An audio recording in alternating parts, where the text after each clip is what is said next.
À chaque jour, je vois cette erreur-là. Quelle erreur, tu me diras, François? L'erreur de quelqu'un qui m'appelle pour visiter une propriété que j'aide à vendre. Donc, j'aide un propriétaire. J'ai un contrat avec un vendeur pour vendre sa maison. Début de l'histoire. Cette personne-là m'appelle, c'est là que j'ai le premier contact avec elle. Là, j'y parle, tu sais, parfait, vous cherchez depuis combien de temps? Qu'est-ce que vous cherchez? Qu'est-ce qui vous intéresse dans cette maison-là? Vous habitez où présentement? Puis là, la personne me dit, ah, ben chez nous, j'ai une maison. OK.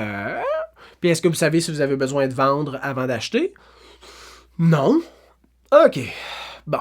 Fait que toi, là, t'as appelé le courtier qui est sa pancarte. Première erreur. Deuxième erreur, tu sais pas si t'as besoin de vendre pour acheter ou si tu peux acheter sans vendre. C'est ça que t'es en train de me dire, là? Ouais. OK. Fait que là, moi, je veux t'éviter ce matin de faire la même erreur que la personne qui est au bout du fil, là. L'exemple, mais l'exemple si commun qui se retrouve dans mon quotidien.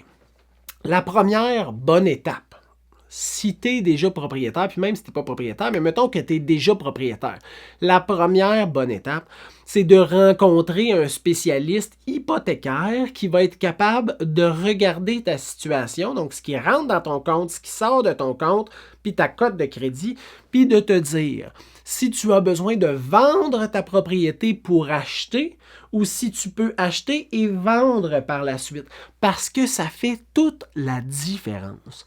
Qu'est-ce que ça fait comme différence? Évidemment, dans le marché actuel où on est pas mal certain que tu vas vendre ta maison et que tu vas bien la vendre, idéalement, si tu peux acheter avant de vendre, c'est pas mal moins stressant parce que tu sais où est-ce que tu t'en vas puis après ça, ta vente peut être préparée puis comme synchronisée avec ton achat. Meilleur scénario. Mais scénario qui est plus difficile. Il faut vraiment que tu ailles, un bon compte, des bons acquis, une bonne cote de crédit, un hostie de bon salaire. Fait que c'est plus difficile. Ça se peut que tu dois vendre avant d'acheter, ce qui est plus probable. Mais là, pas facile non plus, parce que si c'est favorable pour les vendeurs, toi, si tu mets ta condition de vente de maison, plus rough à faire passer quand même. Donc ça, là, ça, c'est la question à laquelle on doit répondre au début. Là, tu peux entrer en contact avec un courtier immobilier qui va te mettre en relation avec un courtier hypothécaire qui connaît pour être sûr que tu travailles avec quelqu'un de compétent. J'arrête pas de me mordre la langue, je parle comme si je revenais chez le dentiste, je suis désolé. Fait que tu peux te faire référer quelqu'un de compétent ou si tu connais déjà quelqu'un de compétent avec qui tu as l'habitude de travailler, tu peux lui demander de déjà préparer ton dossier. Une fois que ça va être fait, là, tu vas savoir c'est quoi la bonne étape.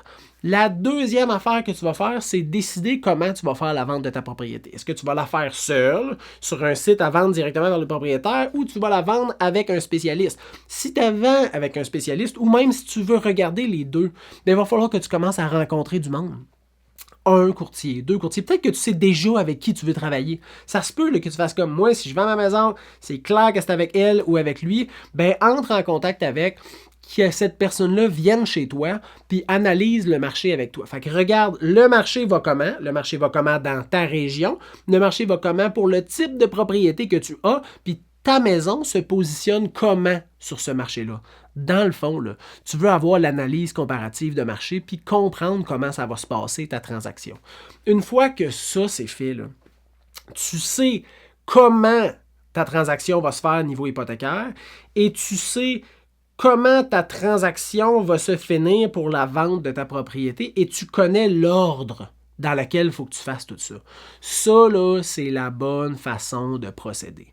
En faisant ça, tu évites une foule de problèmes, de perte de temps, de peine, parce que si tu trouves une maison que tu as fucking le goût d'avoir, mais que tu ne peux pas l'acquérir sans vendre, mais que là, tu veux pas vendre parce que là, tu n'as pas trouvé, puis que là, il y a déjà 4 offres à la maison, puis que là, c'est sûr que ta conditionnelle de vente de maison ne passera pas, ça fait de la peine. Ben oui, ça fait de la peine. C'est comme un crush que t'as, puis là, finalement, ça fonctionne pas, tu sais. C'est ça. C'est pas le fun. Fait que tu vas éviter tout ça en faisant les choses de la bonne façon, dans les bonnes étapes. Fait que ça, je vois ça tous les jours, et tu peux l'éviter en suivant ces petits conseils super faciles à appliquer. Si tu as des questions, par exemple, tu peux nous écrire au info@serviceimmobilier.ca, info@serviceimmobilier.ca ou juste aller sur notre site web, leserviceimmobilier.ca. Je te souhaite une bonne journée!